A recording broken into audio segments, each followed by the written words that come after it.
Hey guys good morning. कति तपाईँहरूले blog मात्रै हुनुहुन्छ। आज चाहिँ अडे इन माई लाइफ होइन। यहाँनिर म ब्रस गर्दै चटक पार्दैछु अनि यहाँ भनेको चाहिँ म रेडी भइसकेर हल्का कस्तो देखेर हेर्दैछु। हेर्न सक्नुहुन्छ खाली खाली छ। यहाँनिर के भन्छ यसले सुन्नु है।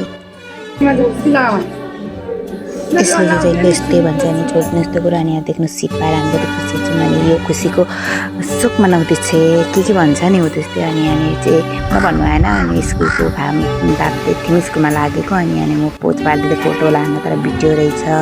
अनि हामी खाजा खानु गयौँ। अनि खाजामा चाहिँ हामीले चलपटे खायौँ। देख्न सक्नुहुन्छ अलिकति मतलब हाँसी ल्याउँदैछ। अनि हामी खानुको लागि स्टार्ट गर्न थाल्यौँ। यसले चाहिँ चम्ची साटु भनेर साटेको है। अनि रोशनीले खाएँ अनि मैले पनि खाएँ। अनि यो सकिसक्यो। अनि यसले चाहिँ अब खाना छिटो भनेको हाँस्दै लजाएर केही छैन। अनि त्यस पछाडि हामी भनेको माथि गयौँ। माथिबाट स्कुल देखाइदिउँ न त है भनेर देखाउनु खोजेको तर देखेन। मन्जुराले देख्यो त्यति नै देखिएछ। अनि म घर आएर खेल्नु थालेँ। अलिअलि बुझ्ने दिदीहरूसँग खेल्दै रहेछन्। म पनि खेलेँ अनि यसो परेको जस्तै एक्टिङ पनि गरिदिएँ। अनि त मजा आएछ। यति नै आजको चाहिँ मेरो a day in my life.